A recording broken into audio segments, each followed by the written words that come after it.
Ina yabo a gare ka ya Allah, sarki ya tabbata a gare ka, ban isa in yabe ka kamar da kai ba kanka ba. Ina salati da sallama ga shugaban halittu Annabi Muhammad da alayensa da sahabbansa baki daya. Bayan haka yan uwa masu kallo, assalamu alaikum wa rahmatullahi wa barakatuh. Barkamu da saduwa a wannan lokaci. Insha Allah ta'ala za mu tattauna game da muhimman abubuwa guda biyu. Muhimmin abu na farko wani takaitaccen bidiyo wanda aka nuna aka ce garkuwar matasan Zamfara ne.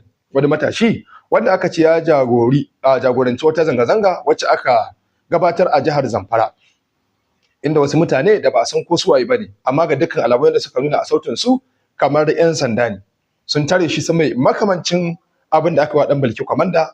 Ana cewa kai ne ka jagoranci zanga-zanga a Zamfara ko kai ne kaza kai ne kaza. Ban san hakikanin ingancin wannan bidiyo ba, to amma dai da na bibi comment akwai alamun cewa abu ne da ya faru da gaske.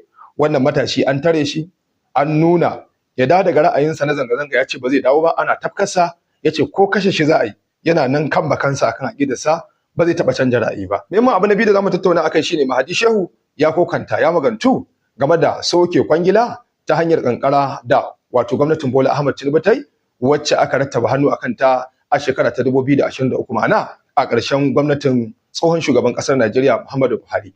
Waɗannan su ne muhimman abubuwa guda biyu wanda za mu tattauna akai a cikin wannan shiri a yanzu insha Allah ta'ala.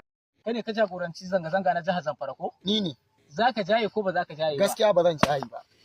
Za ka jaye ko ba za ka jaye ba? Gaskiya ba zan jaye ba. Me dalilin da yasa ka jagoranci? Saboda zaluncin da ake mamu yayi yawa. A matsayin garkuwa na Ni ne garkuwar matasan jihar Zamfara domin sun ɗora alhakin su a kaina. Za ka jaye ko ba za ka jaye?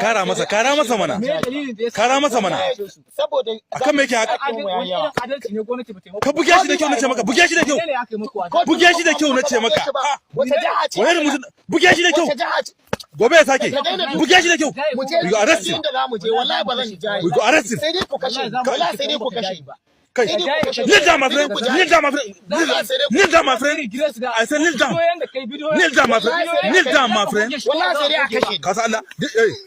Kneel down my friend. I said kneel down. Me sunanka? Sunana Bashiru. Daga ina? Jihar Zamfara, Tsafe local government. Duk mun ji a bidiyon da kai daga Tsafe local government wani gari? Kuncin Kalgo. Me dalilin da yasa ka jagoranci wannan? Saboda zaluncin da ake mamu yayi yawa. Wani irin adalci ne gwamnati ba ta yi muku ba? Ba abinda gwamnati ta yi mamu. To ka jaye zanga-zangan nan. Wallahi sai dai a kashe ni ban jaye ta. Wannan fa baya jefa kai kana ji, doke shi mu tafi da shi. Wallahi ba zan. Doke shi mu tafi da shi. Sai dai a kashe ni ba zan. Doke shi mu tafi da shi. Bidiyoyin da kai ka tura ma duniya. Wallahi gaskiya na tura saboda haka ba zan jaye gaskiya ba. Wallahi ba zan goge gaskiya ba. Za ka iya rasa rayuwanka. Wallahi sai dai a kashe ni. Wallahi za mu kashe Wallahi ka. ran kada sai dai a kashe ni. Wallahi na rage da Allah sai dai a kashe ni. To yan uwa masu kallo, Allah muku rahama, dole dai wannan bidiyo a yi bincike akan sa. Na farko bai ingancin sa. Idan ya inganta cewa tabbas haka aka yi, ba shiri bane ba, wannan matashi an tare shi, an so a tarsasa masa, to fa yana da haƙƙin da shi ma zai nemi haƙƙin sa a hukumance, don waɗannan mutane sun doke shi ba bisa ka'ida ba, ba kotu suka kai shi ba, ba alƙali ne masa hukunci ba, asali ma ba ofishin 'yan sanda suka kai shi ba, take anan suka fara cin mutuncin wannan matashi tare da tuzurta shi. Haka zalika ita kanta gwamnatin jihar Zamfara dole ta barranta kanta daga wannan abu idan ya tabbata babu hannunta a ciki. Idan da hannunta a ciki to yana da yanci a matsayinsa na ɗan ƙasa ya nemi haƙƙinsa a wajen ita kanta wato ko gwamnatin jihar Zamfara. Game da taurin kan da shi matashin ya nuna, a cikin hakan akwai wato ko darasi guda biyu. Darasi na farko shine gwamnati ta fahimci cewa wato wahalar da ake ganawa talakawa sun fara kaiwa wani mataki da sun fara daina jin tsoron bakin bindiga. Babu abin da suke so sai yanci.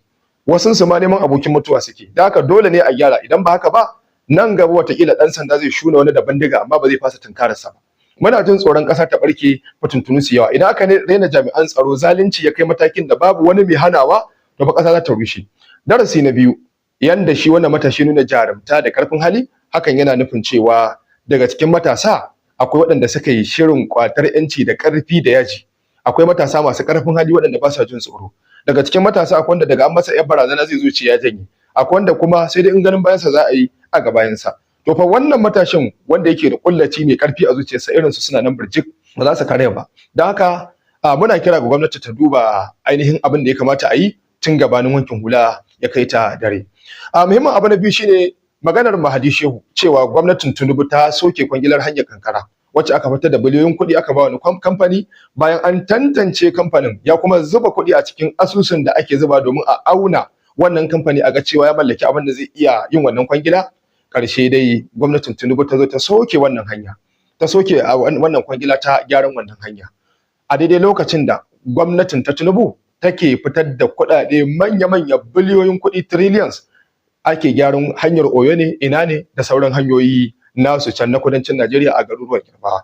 Duk da yake magana ce da ma'anarta za ta iya baka hasken kamar kabilanci, to amma dai gwamnatin abin da ta yi kabilanci ne. Ta gina yankin ta amma a nan arewacin Najeriya ba a ɗauko sababbin hanyoyi ba waɗanda ma aka bada kwangilarsu a baya an zo an soke. Ba tare ɓata lokaci ba bari haɗa ku da Mahadi Shehu domin ku ji daga bakinsa don kuwa waka a bakin mai ita ta fi daɗi. A'udhu billahi minash shaitanir rajim. Bismillahir rahmanir rahim. Wannan fitowa na da taken Tinubu ya soke kwangilar gyaran hanyar kankara wadda aka bada akan kuɗi naira biliyan 147.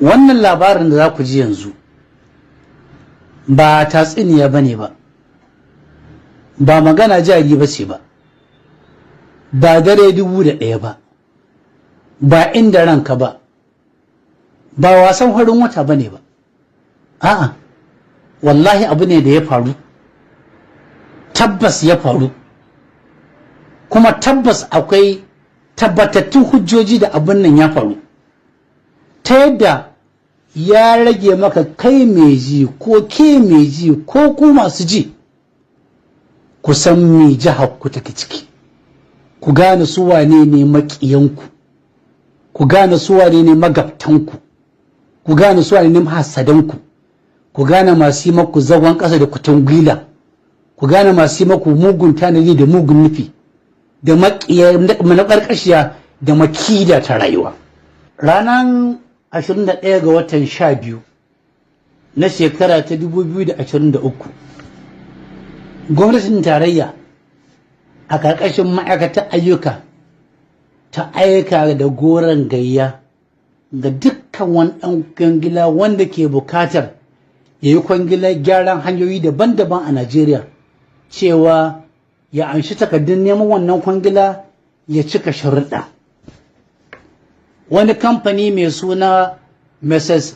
Pfan Global Investment, wanda wani ɗan ƙasar Lebanese ne ke da shi, ɗan Lebanese yake da shi, wanda ya shigo da kuɗin ya zuba jari a ƙasar nan wajen gine-ginen hanyoyi da gidaje. Ya yi amfani da sunan kamfaninsa ya je biya kuɗi naira 100,000 aka anso takardar wannan kwangila, kamar yadda doka ta tarada, kamar yadda aka ba da umarni a wajen wannan goron gayya. Wannan kuɗin da ya biya su ne a asusun da ake biya na gwamnatin tarayya. An ba shi rasiɗi mai lamba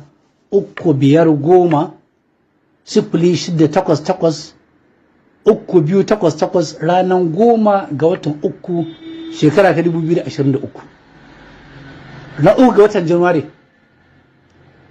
bankin Zenith suka ba shi abinda ake cewa bid bond, abinda za ka bayar a nuna cewa kana da ƙarfin yin abin nan, shaida daga bankin nan suka ce ga shaida daga wurinsu ta biliyan 2.9 kusan biliyan 3, cewa ga yanan banki ta tabbatar da cewa kamfanin nan za su yi aiki hannu da hannu da kamfanin nan da banki a yi aikin nan kamar da aka bukata. Ran 18 ga watan 3 shekara ta 2024 cibiyar gwamnati mai tantance 'yan kwangila, mai tantance farashin 'yan kwangila, mai tantance inganci da ingaranci da aminci na 'yan kwangila wato BPP, ta bara takardar shaida cewa ta bincika dukkan takardun shaida na neman kwangila, sharɗan da aka gitta da wannan kamfani sun tabbatar da cewa kamfanin nan ya cika dukkan sharuɗan neman kwangila, ya cika dukkan sharuɗan da ya kamata a bada kwangila, sharuɗan da dokokin Najeriya ta tanada. Ranar 4 ga watan April shekara ta 2024 aka baiwa kamfanin nan kwangila ta gyaran hanyar ina mararraba kankara jikamshi matazu dutsen ma har zuwa Katsina aka ce su yi ta akan biliyan 147. Wa ba su wannan aikin? Gwamnatin tarayya da Tinubu da ministoci suka zanna ranar 25 ga watan biyu suka amince da a bada kwangilan nan a cikin bayyana jama'a a ƙarƙashin Federal Executive Council. Da aka ba su takardar nan cewa ga takardar an ba ku ta aiki ran 4 ga watan April, ran 5 ga watan April kamfanin nan ya rubuta cewa na yadda na karbi aikin nan kuma na yadda da dukkan sharaɗin da aka yi ta na aikin nan.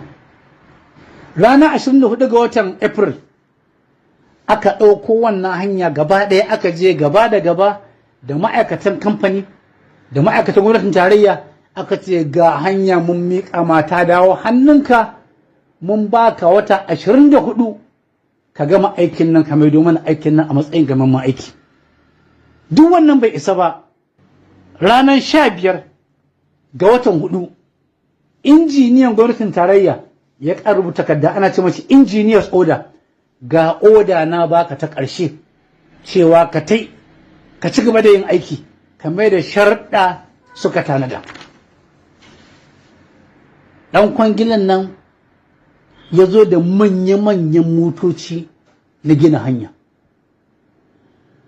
ya ɗauki ma'aikata, ya samu ƙananan 'yan kwangila masu ayyuka 'yan ƙananan ƙarƙashinsa, ya biya banki kuɗin da aka ce a biya, ya biya ma'aikata kan 'yan kwangiloli somon taɓin kwangila, ya ɗauki yaran garuruwan nan gaba ɗaya maza da mata, yara da manya, ya ɗauke su aiki, suka fara samun kuɗin shiga, suka fara samun natsuwa, suka fara samun dawowa cikin hankulansu. Ya wata 3 yana aiki, a cikin wata 3 nan ya yi kilomita ta fi 10 kuma kowa zai iya zuwa ya je ya gani. Amma 15 ga watan Julai, wannan watan da muke ciki, kawai sai aka farka aka ce wai an soke wannan kwangilan. Kar a manta cewa ɗan kwangilan nan ko sisin kuma ba a bashi ba, kuma ya rubuta takarda a bashi kuɗin somun taɓi mobilization ba a bashi ba, amma duk da ba a bashi ba ya ci gaba da aiki saboda duk abin da yake bukata na umarni da izini da dama na yin aikin nan an bashi, yana rike da su, kuma ya tabbata dai ba za a bashi kwangila ba a cikin wasa. Ya yi kilomita 10, ya biya kuɗaɗe Allah biliyoyin kuɗaɗe ga ma'aikata da masu kayan aiki, ya kawo manya-manyan kayan aiki, aka ci gaba da yin aiki. Wata 3 bayan ya fara aikin nan, wata 3 bayan ya ɗauki samari da 'yan mata da masu aiki, sai aka aiko mai takarda cewa wai gwamnatin tarayya a wani zama da aka yi ta soke wannan kwangila ta aje ta gefe, amma ga dalilin da aka bayar. Dalilin shine wai babu isassun kuɗi. Wannan dalilin wallahi ƙarya ce, zuƙi ta mallace, yaudara ce, wallahi tallahi yaudara ce, amma ba a banza suke yaudara ba. Ga dalilan da sa muka ce yaudara ce. Dalili na farko, kwangilar gyaran hanya ta Benue, Nasarawa, Otukpo, Oneto an bada ta akan kwangila, kudin kwangila biliyan 198, kuma ba sisin kwabo a kasafin kuɗi na shekara ta 2024 akan wannan hanyar, amma ita ba a soke ta ba, ba a aje ta gefe ba. Amma kwangilar da aka bada ta gyaran kankara, hanyar kankara akan biliyan 147, akwai kuɗi da ke cikin kasafin kuɗi biliyan 10. Kwangilar Jakusko, Gashuwa, Fani, Gashuwa Road an bada ta akan kuɗi biliyan 67, ba sisin kobo a cikin kasafin kuɗi na shekara ta 2024 na wannan hanyar. Ba a soke ta ba, ba a ƙwace ta ba, ba a aje ta gefe ba. Amma kwangilar da aka bayar ta kankara, gyaran hanyar kankara, marar kankara zuwa Kaduna, akwai kuɗi biliyan 10 da aka tanada na somin taɓi. kwangilar Enugu a Bakalake an bara akan kuɗi biliyan 183 kuma ita kuɗin da ke akwai kawai na tanadi a cikin kasafin kuɗi biliyan 2.5 ita ma ba a soke ta ba ba aje ta ba ba a kwace ta ba. Kwangilar gyaran hanyar Katsina ta kankara ta biliyan 147 akwai biliyan 10. In fact cikin kwangilolin da aka bada guda 14 kwangilar gyaran hanyar Mararaba kankara zuwa Katsina ita ce take da kuɗin tanadi a cikin kasafin kuɗi fiye da kowace hanya, amma sai aka farka aka ce an soke kwangilan nan an kwace. Kwangilolin nan guda 14 ne, ita kadai aka tsame, a dalilin ta kadai aka tare ministocin jami'a ƙasa kawai don a zanna a ce an kwace wannan kwangilar. Daga kwangilar da aka bayar guda 14 babu wani ke da kuɗin tanadi fiye da wannan hanyar ta Mararaba kankara. Nan ne zai gaya maka cewa akwai lauje a cikin rawani, akwai wata mummunan manufa, ƙiyayya ce ta bayyana fili, tsangwama ce ta bayyana fili, kuma saƙo ne ake gaya wa mutanen jihar Katsina cewa an ci moriyar ganga an da kore. Saƙo ne na gaya muku cewa ba ku da hankali ku yi hankali. Saƙo ne nake cewa ku shiga taitayinku. Saƙo ne mai ankarar da ku tashi daga dundumi. Saƙo ne mai ankarar da ku cewa ku tashi, ku farka, ku faɗaka, ku hankalta, ku miƙe, ku ƙwaci 'yancinku. Saƙo ne mai cewa demokaradiyya a cikin zukatan masu yin ta na wannan zamanin, zukatan na cike da ƙiyayya, da hassada, da baƙin ciki, da mugun tanadi, da mugun nufi, da maƙarƙashiya, da makida, da ƙeta, da zalunci. In ba haka ba wannan abun me yayi kama da shi? Wannan abun me yayi kama da shi in ba zalunci da ƙeta ba, da renin wayo, da rena mutane, da fin ƙarfi, da ƙwace? Wannan fa hanyoyin, wannan hanyar aka gyara ta sauƙi ne zuwa ga mutanen Funtuwa, Malumfashi, Zaria, Zamfara, Sokoto, Kebbi. Hanya ce wadda za ta amfani kasuwanni guda 7 waɗanda ke ba da gudunmuwa biliyoyin kuɗi kowane satin ake cin kasuwan nan. Wannan hanyar na da tasiri a rayuwar mutanen Mararaba kankara musamman, Jikamshi musamman, ita kanta kankara musamman, Matazu musamman, Jikamshi musamman, Dutsen ma, Kurfi, Tsanni da garin Katsina. Tana da tasiri ga mutanen Jibiya, Dan Musa, Safana, Sabuwa. Akwai mutane a inda wannan hanyoyin suke fiye da mutum miliyan 2. Amma shi kenan wata damiyo ko oho, duk abin da za ku yi ku je ku yi. Hanya ce da ake tara mutane saboda rashin kyanta, ake kwace, ake fisgi, ake faɗe, ake kidnapping ɗin mutane. Gyaran ta zai kawo mutane sauƙi, amma mai ƙarfi ya ƙwace, mai rauni ya sanya ido. Daɗin abun Allah ya fi ƙarfin kowa, Allah ya fi ƙarfin komin ƙarfin da kake takama da shi, wallahi sai idan Allah ya baka, sai dai kai Allah ya baka. Abin da ya rage mutane yanzu shine dattawan Katsina ga ranaku, masarautun Katsina ga ranaku, masu faɗa a ji 'yan boko na Katsina ga ranaku, ga ƙwace an maku da ranakata, ga renin wayo an maku da ranakata, ga ƙasƙanci an kawo muku da ranakata. Ana so a ga me za ku yi. Abin da za ku yi shine zai tabbatar da tasirin ku a wannan tafiya ta demokradiyya. Kuma muna nan muna jira mun sa ido, muna so mu ga kamfanin da za a ba wannan aikin. Za mu yi bincike mu ga wane ne ke da kamfanin. Dole kamfanin nan yana da rajista, yana da suna. Za mu zurfafa bincike mu gano wane ne wannan shafaffe da mai wanda aka baiwa wannan kwangilar ta kwace, ta zalunci. Su wane ne directors? Kuma za mu gaya muku don ku faɗaɗa sunaye da kamfani wanda suke su ne maƙiyan mutane jihar Katsina, magabtanmu, mahassadanmu wa'anda ba sa son mu ci gaba, wa'anda ke son su ga sai mun wulakanta, sai mun kaskanta, sai mun muzanta. Kun bi iznillah ba za mu kaskanta ba, ba za mu muzanta ba, ba za mu wulakanta ba. Allah zai ba mu rinjaye da galaba da nasara da sa'a akan maƙiyanmu, magabtanmu, mahassadanmu. Wa raddallahu allazina kafaru bi gaizihim lam yalanu khairan wa kafa Allahu al-mu'minina al-qital wa kana Allahu qawiyyan azizan.